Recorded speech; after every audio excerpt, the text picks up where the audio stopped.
ನಮಸ್ತೆ ಗೆಳೆಯರೇ, ಫ್ಯಾಕ್ಟ್ಸ್ ಕನ್ನಡ ಚಾನಲ್ಗೆ ಸ್ವಾಗತ. ಸಾಮಾನ್ಯವಾಗಿ ನಾವು ಯಾವುದೇ ಪುಣ್ಯಕ್ಷೇತ್ರ ತೀರ್ಥಕ್ಷೇತ್ರ ದರ್ಶಿಸಿದಾಗ ಅಲ್ಲಿನ ನದಿಗಳಿಗೆ ಅಥವಾ ಕಲ್ಯಾಣಿಗಳಿಗೆ ನಾಣ್ಯಗಳನ್ನು ಎಸೆಯುವುದನ್ನು ನಾವು ಕಾಣುತ್ತೇವೆ. ಏಕೆ ಹೀಗೆ ಎಂದು ಯಾವತ್ತಾದ್ರೂ ಯೋಚಿಸಿದಿರಾ? ಸಾಮಾನ್ಯವಾಗಿ ಹಿಂದೂ ಧರ್ಮದ ಪ್ರತಿ ಆಚರಣೆಗಳಿಗೂ ಒಂದು ವಿಜ್ಞಾನ ತಳುಕು ಹಾಕಿಕೊಂಡಿರುತ್ತೇವೆ. ಈ ನದಿಗಳಿಗೆ ನಾಣ್ಯ ಎಸೆಯುವುದರ ಹಿಂದೆಯೂ ಒಂದು ವಿಜ್ಞಾನ ಇದೆ.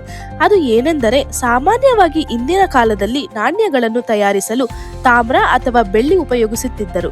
ಹಿಂದಿನ ಕಾಲದಲ್ಲಿ ಕುಡಿಯುವ ನೀರಿನ ಮೂಲವೇ ಈ ನದಿ, ಕೆರೆ, ಕಲ್ಯಾಣಿ ಆಗಿದ್ದರಿಂದ ಯಥೇಚ್ಛವಾಗಿ ತಾಮ್ರದ ಅಂಶ ನೀರಿಗೆ ಸೇರಲಿ ಎಂಬ ಉದ್ದೇಶದಿಂದ ತಾಮ್ರದ ನಾಣ್ಯಗಳನ್ನು ಎಸೆಯುವುದು ಸಾಮಾನ್ಯವಾಗಿತ್ತು. ಕಾಲಕ್ರಮೇಣ ಇದೇ ರೀತಿಯ ಆಚರಣೆಗಳು ಮುಂದುವರೆದು ನಾವು ಈಗಲೂ ಸಹ ನದಿಗಳು ಅಥವಾ ಕಲ್ಯಾಣಿಗಳು ಕಂಡರೆ ನಾಣ್ಯಗಳನ್ನು ಎಸೆಯುವುದನ್ನು ಆಚರಿಸಿಕೊಂಡು ಬಂದಿದ್ದೇವೆ.